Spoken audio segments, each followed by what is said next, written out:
जे लोक माझे डेली ब्लॉग्स बघतात त्यांना माहितीच आहे की शनिवारी मी धारवाडला गेले होते आणि मंगळवारी परत आले. आजच्या व्लॉगमध्ये मी धारवाडमध्ये 3 दिवस काय केलं ते तुम्हाला दाखवणार आहे.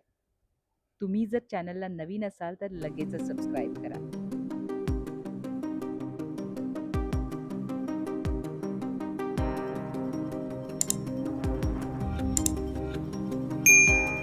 कोल्हापूरहून आम्ही आधी हुबळीला गेलो आणि तिथे जोरदार पाऊस झाला. अंशुलचं थोडंफार काम आटपलं आणि मग आम्ही पुन्हा धारवाडला आलो. त्या दिवशी संध्याकाळी आम्ही LEA कॅन्टीनला गेलो होतो.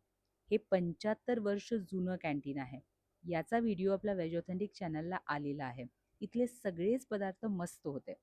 दुसऱ्या दिवशी जी सकाळ झाली ती इतकी सुंदर होती, कारण आदल्या दिवशी मस्त पाऊस पडून गेला होता आणि वातावरण एकदम मस्त होतं.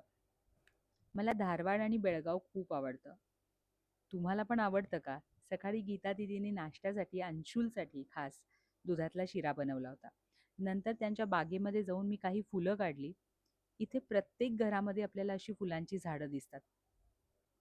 बागेमध्ये इतकी छान फुलं आली होती.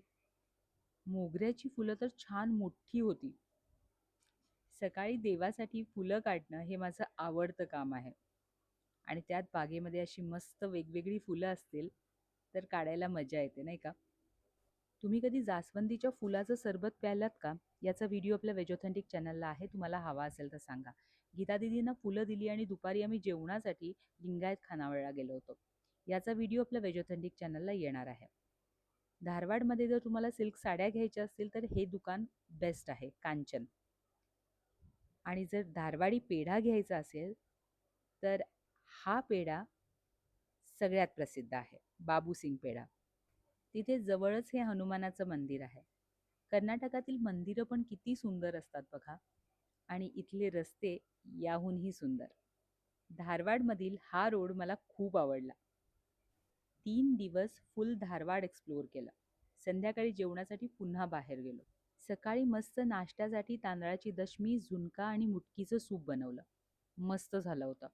त्यानंतर आम्ही पुन्हा हुबळीला गेलो आणि दिवसभर तिथलं काम आटपलं आणि संध्याकाळी आल्यानंतर मनालीनी आणि गीता दीदींनी मस्त अशी मिसळ केली होती. मला स्वतःच्याच हातची मिसळ खाऊन इतका कंटाळा आला होता. निवांत आयतं मिळाल्यावर कुणाला नको असतं. खूप छान झाली होती मिसळ आणि मनालीनी मला काही करू दिलं नाही. कोल्हापूरमध्ये तुम्ही करतच असता, इथे तुम्ही निवांत खा असं म्हणून मनालीनी मला प्लेट आणून दिली. मस्त मिसळवर ताव मारला. अशा रीतीने माझे शनिवार, रविवार आणि सोमवार कसा गेला मला कळालं सुद्धा नाही. परतीचा दिवस उजाडला, बॅग्स पॅक केल्या आणि निघायला 10 वाजले.